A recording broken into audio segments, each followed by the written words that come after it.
Thinking about grabbing the Imwing Cooling Ace.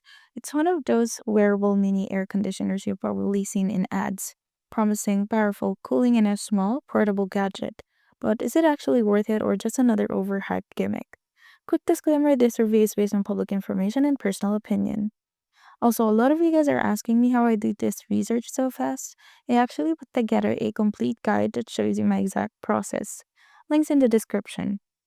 So, the Imwing Cooling Ace claims to deliver quick, personal cooling with multiple fan speeds, a sleek design, and USB charging. The Amazon listing shows a decent looking product, but reviews are pretty mixed. Some buyers say it works okay for short bursts of relief, while others say it's loud, weak, or just not worth the price. According to Malware Tips, the product is part of a pattern, cheaply made gadgets dressed up in flashy ads. They warn about exaggerated claims, fake branding, and a lack of reliable customer support. So, is Imwin Cooling Ace a total scam? Not exactly. It's a real product that might give you some cooling relief, but if you're expecting full-blown AC level performance, you're gonna be disappointed, especially not as powerful as the marketing makes it seem. Try it yourself? Drop your thoughts in the comments, and if you want more honest, no hype product reviews, don't forget to like and subscribe.